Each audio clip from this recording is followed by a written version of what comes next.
Today we're going to do a lab called Hess's Law that will involve really doing calorimetry experiments with 3 different types of reactions. As in the previous lab, I have set up Logger Pro with a temperature probe. So for part A, the first thing we have to do is measure out 50 mils of water.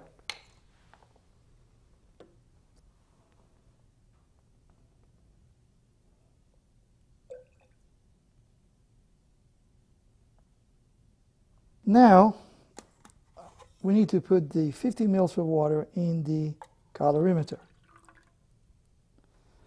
After doing that, next we have to weigh 1 gram of sodium hydroxide.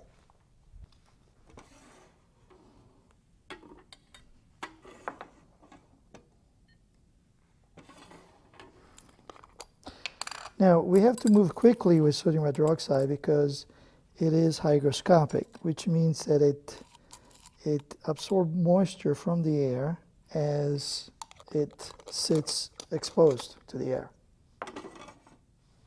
First, we need to get the Logger Pro going and start recording the initial temperature of the water that is in the calorimeter.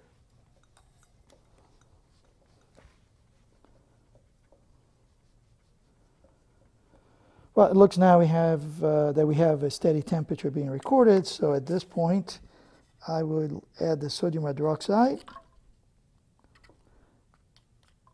and continue stirring well so that the energy that is released by the process is evenly distributed throughout the water and so that we can get a uniform temperature reading. Now that the temperature has started to drop, we can stop the collection of the data.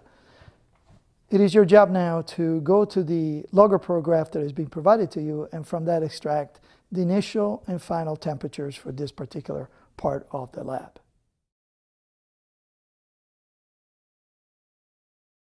Okay, so this is part B of Hess's Law lab.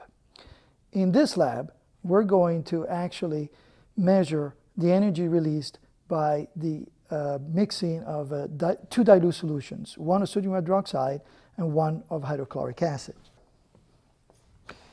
So this is sodium hydroxide solution, and I'm going to pour 50 mils.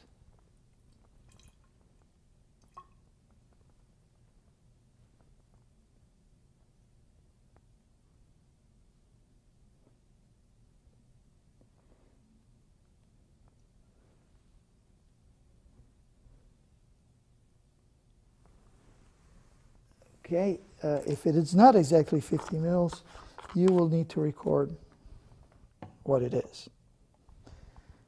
Next, I will pour 55 mils of hydrochloric acid.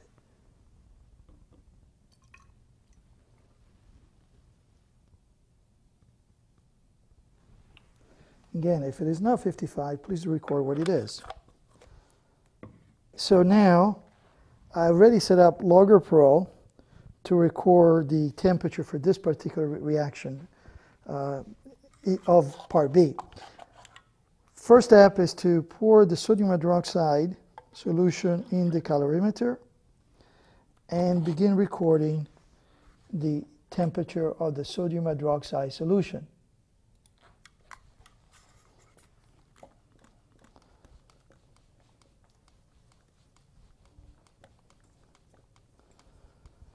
Once again, once I have a steady value of temperature, this will be the starting temperature, of course,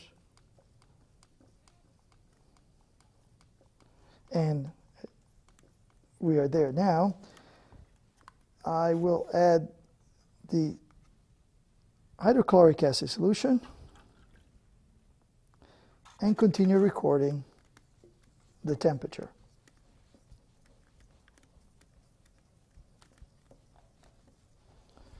until I reach a maximum.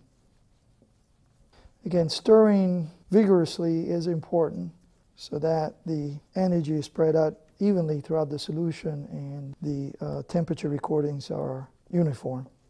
Well, even though I do not see the temperature going down yet, I have reached here a steady high temperature, and therefore I will start recording the data. You've been given a graph, a LoggerPro graph. It is your job now to go there and extract from it the initial and final temperature values. So now we are at Part C of Hess's Law Lab. In this lab, we're going to mix water with a solution of hydrochloric acid, and to that mixture we're going to add solid sodium hydroxide. So first I will measure out 50 mils of water and 55 mils of hydrochloric acid.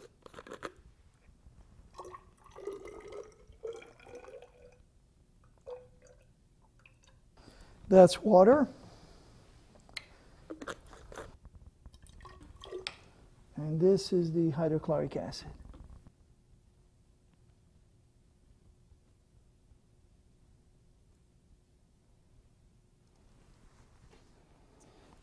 Okay, so now I'm going to pour these two liquids in the colorimeter.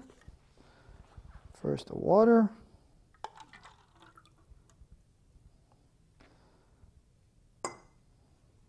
Actually over here. And then the hydrochloric acid. And okay, stir that. And now I will weigh 1 gram of sodium hydroxide.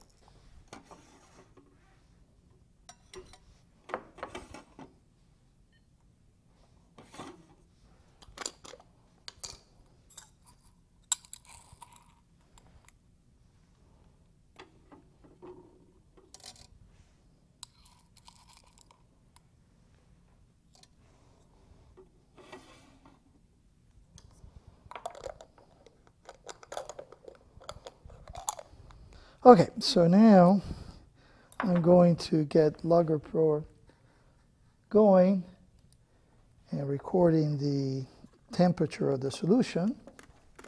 And once again, once I have a steady value for the temperature of the mixture that I have inside the colorimeter, I will add the sodium hydroxide.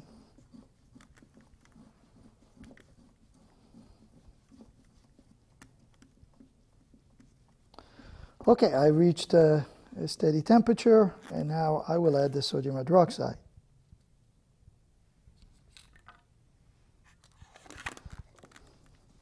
And continue to record the temperature change in this mixture.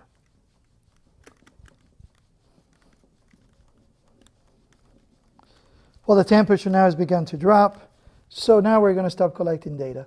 It is your job now to go to the LoggerPro graph that has been provided to you to extract the initial and final temperature for Part C, and to use all the information that you have derived from this lab to complete a report.